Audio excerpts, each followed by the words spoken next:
There is a 100 years window between when an event occurs and when full honest discussion about that event becomes permissible.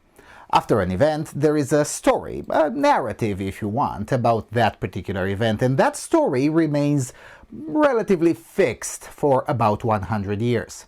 Only after 100 years you get a chance at revising it. Why 100 years?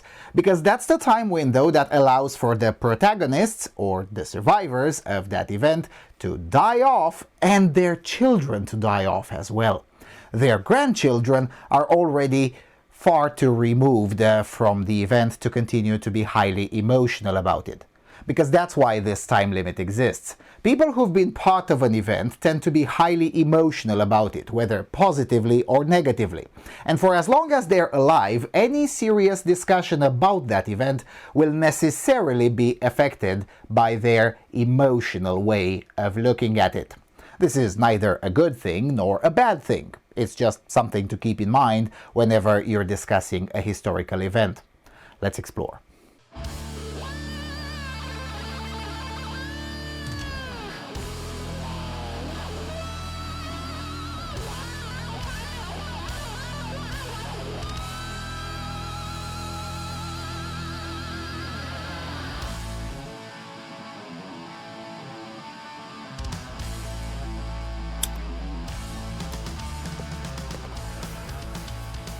Hello everyone and welcome to the Freedom Alternative. Alright, so this is a really simple concept. No matter the event, the story that ends up being imposed about it can only withstand for about 100 years.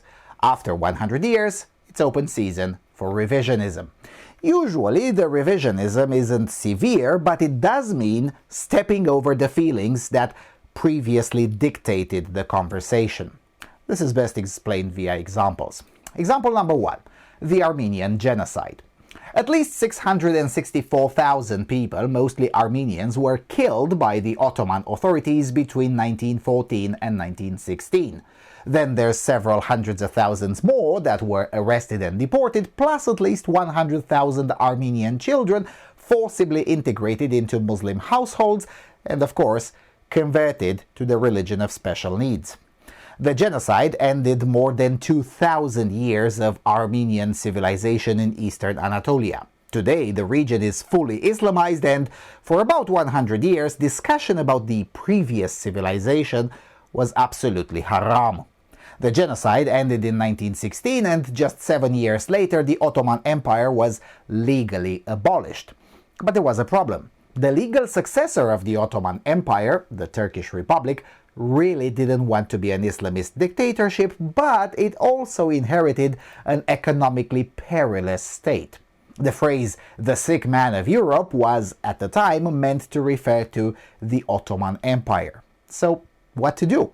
Well, what was left of the Armenian civilization was now being incorporated into the nascent USSR, which barely even recognized religion and most definitely didn't care about religious-based grievances. So, under the father of the Turks, that is to say Mustafa Kemal Atatürk, the regime in Ankara went with the path of least resistance. It either denied that the genocide even took place in the first place, or just chalked it up to the chaos of a falling empire and World War I itself.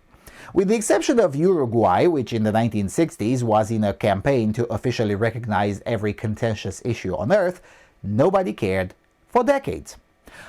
And for the next 60 years, that stayed constant. The very idea of suggesting that Ottoman Turkish authorities engaged intentionally in a systematic extermination of the Armenian population and the Armenian civilization in eastern Anatolia remained haram. And almost 60 years after the fact, the first country in the region to recognize that what had happened in 1914-16 in Anatolia was indeed genocide happened to be Cyprus. And only because it was politically convenient. Now, of course, at the time it wasn't framed like that, but this is the truth. After the invasion of northern Cyprus by Turkey in the and the building of the wall that divides the island to this day, the Greek Cypriot state, or Southern Cyprus, in 1975 decides to suddenly recognize the Armenian Genocide and make it a crime to deny that it had happened. To see the wall that divides Cyprus and the quick history of the area, do check my video from February 2018 titled Exploring a Divided Nicosia, in which you can see the reason why Cyprus suddenly decided to recognize the Armenian Genocide in 1975 and not earlier. Still, for another 20 years or so, Cyprus and Uruguay still remain the only places in the world that recognize the Armenian Genocide. For reasons of political expedience and convenience, nobody else wanted to piss off NATO member Turkey just so they can make it right with a subsection of the Soviet population, which also didn't show any visible sign of giving a damn. That only started to change in 1988 when the Supreme Soviet of the Soviet Socialist Republic of Armenia passed a resolution recognizing the, what they called, Tsitser Nakaberd. It was also a time when Moscow was exercising less and less influence on the Union republics, and the Yerevan communist authorities started to invite people to this place. Again, to learn more about it, check my December 2017 video called Exploring Yerevan. Today, the increasing acknowledgement of the Armenian Genocide is associated with the fall of the Soviet Union, but it's really just the result of getting closer and closer to the 100-year mark. Today, 34 countries recognize the Armenian Genocide. Exactly half of them did so in 2015 or later, that is to say, 100 years after the fact. And an additional 10 of them did so between 2005 and 2015, that is to say, between 90 and 100 years after the fact. Long story short, now, 110 years after the fact, almost, the government of Turkey is now compelled to at least engage with the claims, as much as Mr. Erdogan certainly doesn't like it, and the issue comes up even in post-war negotiations between Armenia and Turkey-aligned Azerbaijan. This would have been unimaginable in 1988 when the war between the two broke out. Example number 2. World War I itself. As late as the 1990s, discussing about how the Treaty of Versailles may not have been the best thing that happened could have landed you in hot waters. Quasi-mandatory World War I remembrance ceremonies were being held in a lot of places in the world on November the 11th. But as the 100th anniversary came and go, the only thing that survives is the English phrase, "at the 11th hour." And I bet you a good shekelim that if you ask 100 people randomly on the streets where does the phrase "at the 11th hour" comes from, very few would know. Depending on the demographics of the street, you may even come up empty-handed, with 0 out of the 100 asked knowing the correct answer. Why? Because everyone with any marginal emotional investment into World War I is dead. Even the grandchildren of survivors are in their 70s at best. After 2018, the remembrance events have either disappeared altogether or became just another box to tick for politicians, church leaders, and other legacy institutions who are still bound by procedure or protocol to follow the ceremonial calendar. In another 10 years, most of those will give up as well. World War I is now just another historical fact to which we look at with just as much detachment as we look at the invasions by Genghis Khan or the Westphalia Treaty. This is neither a good thing nor a bad thing. It's just a natural progression of things. Example number 3. The founding of the United States. Fun fact, the very notion of founding fathers came after all of the founding fathers had been dead for decades. The founding fathers themselves, in fact, rejected being called that way. John Adams explicitly rejected being called a founding father in 1811. The terms founder of the Republic or founder of the Union were preferred during the lifetimes of the founding fathers and throughout the entirety of the 19th century and all the way up till the 1920s. Over 130 years after the founding of the United States of America as we know it today. So in a way, the founding of the United States has already been subjected once to revisionism. Now it just comes the second revision. Conservatives in particular are very upset when some of the founders of the Republic are framed as slave owners or some of their personal ills are brought into the light. But quite frankly, those were long overdue. It's a good thing to try to correct the lies, but it's simply silly to pearl clutch at facts being publicized about the founders of the Union. After so much time, there's little reason to treat Thomas Jefferson, for instance, with more reverence than we treat, I don't know, say, Napoleon. And about Napoleon, there's entire glossaries of jokes and factoids having been published in the last 100 years. I mean, think about it. Nobody is upset when the fact that Napoleon was a small guy, a narcissist, and likely had a small dick too, is brought up. But somehow we're supposed to be upset when the fact that Jefferson owned a lot of slaves is being publicized. Yeah, that's not gonna fly. And indeed, it doesn't fly. It would have been a serious controversy in the 1870s, I suppose, but it cannot be one now, and therefore it isn't. This is best evidenced by the 1619 project, which is, yes, a piece of propaganda for the most part, but in the end it still went ahead and still got prizes, but also because there simply isn't anyone alive today that can argue with emotion to suppress that conversation, no matter how wrong-headed it may be. With the exception of history autists, the 1619 project is no different in controversy terms than a YouTube video series that argues that actually the Inquisition had a point. Now, by the way, the Inquisition did have a point, but who the hell cares? Everyone involved in it is long dead, and the effect of it on present day is marginal at best. The same goes for the 1619 project. And the same goes for the founding of the United States as well. I mean, yes, the US still exists, but it's not the same country as it was in 1789 or as it was in 1916 when the phrase "the Founding Fathers" was concocted. Not even the originalists are really originalist.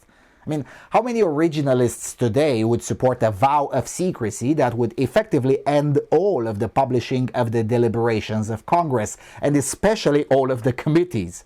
That was the norm during the lives of the Founding Fathers, by the way. Their notes got published decades after their death as per the terms of those said vows of secrecy. Because the Founding Fathers were also cognizant of the 100-year window. Example number 4. The Soviet Union. Now, the Soviet Union has ceased to exist 33 years ago, but it's still not permissible to debate how, let's say, Gorbachev was in fact not a swell guy at all. He died barely 2 years ago, and the crimes of the Soviet Union under Gorbachev continued to remain under-discussed. Why? Well, because there are still a lot of people alive that participated in them, either directly or indirectly by choosing to ignore them. And a lot of the latter category are currently in politics in Germany. You see, Gorbachev was really popular in Germany, for understandable reasons, of course. And for reasons of political expedience, the German elite had no qualms in sweeping under the rug the crimes of the USSR under Gorbachev in places like Georgia or Lithuania. Still, as the 100-year anniversary since Lenin's death has just passed, even in contemporary Russia, it's now becoming more accessible and acceptable as well to discuss the legacy of Lenin in more critical terms. Until 2015 or so, discussing that maybe Lenin's mausoleum is kinda haram would get you into trouble in Russia. But by 2018, it slowly became more and more acceptable. Now, only the Communist Party goes berserk whenever anyone craps on Lenin's legacy. Even the Putinist regime prefers to just ignore the issue and is no longer very concerned about it. However, this doesn't apply to Stalin. It's only been 70 years since the death of Stalin, and there are still millions, if not tens of millions, of unironic Stalinists all over the former USSR. Just a few days ago, a woman was sentenced to 5 days of administrative jail for defacing a Stalin icon in Tbilisi. Friendly reminder, Joseph Djugashvili, aka Stalin, was Georgian. There were public protests, but not against the sentence, but against the state for not moving to prosecute her faster.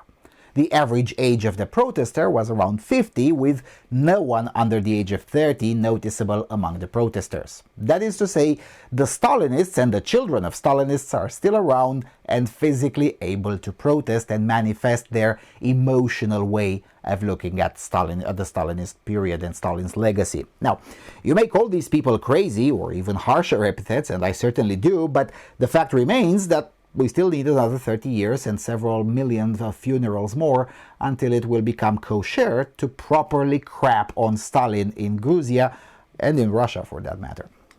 In fact, the phenomenon can easily be noticed on anything related to the Soviet Union. The grandchildren of the Soviet Union are 40 years old at the most. Those people tend to be least emotional, statistically speaking, towards the Soviet Union.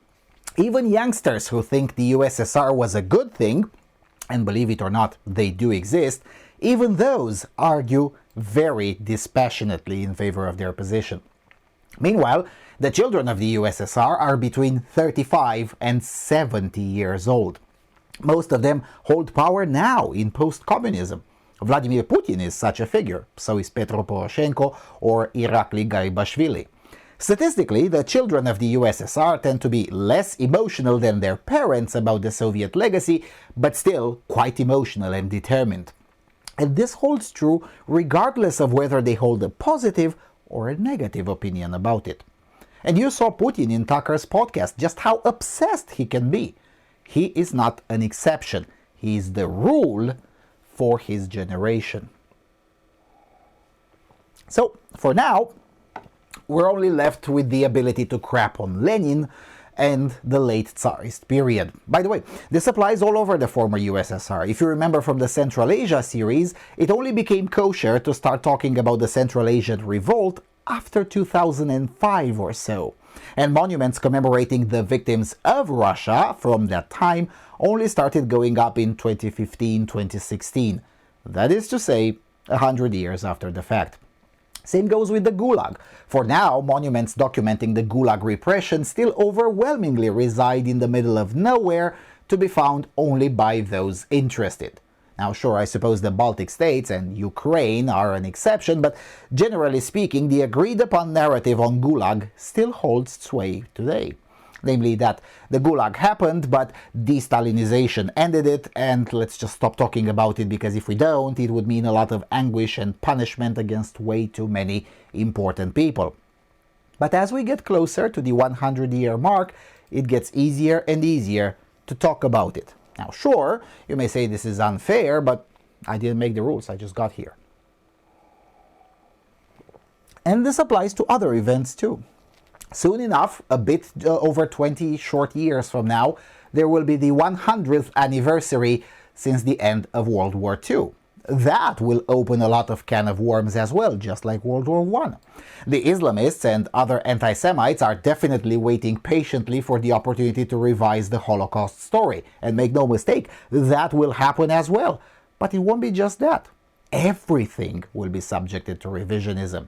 In fact, before the Holocaust is revised, first in line is the very notion of Palestinian refugee. But let's not spoil the surprise for them, okay? But seriously, nothing will escape at least some degree of revisionism, just like nothing escaped in the past either. Like the fact that the USSR was the ally of the Third Reich and only invaded Poland together with the Third Reich. Now, this is not under dispute, of course, but it's been kept hush-hush because the winning narrative had to be that the Soviets were the good guys and everything wrong was the fault of the Nazis. When, of course, in reality, it was as it had been for hundreds of years prior and still is today, the Russian problem and the German problem messing things up in Europe. This also coincides to why I personally issued a moratorium on all World War II talk until 2045 for me. There's just too much emotion, too much autism, and a severe shortage of thinking. But if I live that long, I still want to be part of the effort to revise the stories and argue dispassionately. And this will be possible only once the children of the survivors are also dead or too old to matter anymore. Because emotionally charged World War II stories will not die until their authors die. And until that happens, emotionally charged World War II stories will continue to stay in the way of many other issues, including ones that have no apparent connection, like, for instance, border security connections. Here's this clip from a Senate committee about the poor performance of the head of the Homeland Security. Mr. Secretary, I think that your performance is despicable. And I think the fact that you are not willing to provide answers to this committee is absolutely atrocious. Mr. Chairman, may I? Like, if you'd like to have a minute to respond, you are welcome to. I would, and I'm not sure I'll limit it to 60 seconds. That's fine. Number one, what I found despicable is the implication that this language, tremendously odious, actually could be emblematic of the sentiments of the 260,000 men and women of the Department of Homeland Security. Number one. Number two, Senator Hawley takes an adversarial approach to me in this question, and perhaps he doesn't know my own background. Perhaps he does not know that I am the child of a Holocaust survivor. Perhaps he does not know that my mother lost almost all her family at the hands of the Nazis. And so I find his adversarial tone to be entirely misplaced. I find it to be disrespectful of me and my heritage, and I do not expect an apology, but I did want to say what I just articulated. Thank you. I'm sorry, what? I mean, what's Mr. Mayorkas' parents got to do with his performance on the job? Now, of course, nothing. But Mr. Mayorkas is fully aware that by introducing an emotionally charged side story, he can dodge some responsibility. And this is the case with nearly everyone of Mr. Mayorkas' generation. But he's 64 years old. In 20 years' time, most of his peers will be dead or in elderly care facilities. And their children will be far less likely to find any understanding for their poor job performances just because their grandparents' terrible experiences. Oh, and by the way, Mr. Mayorkas is also full of shit. I mean, only his mother is a Holocaust survivor. His father is from Cuba. But, of course, let's not let details stand in the way of a great emotionally driven story that can shield Comrade Mayorkas from responsibility. Now, some of what I'm saying here has already happened at least once.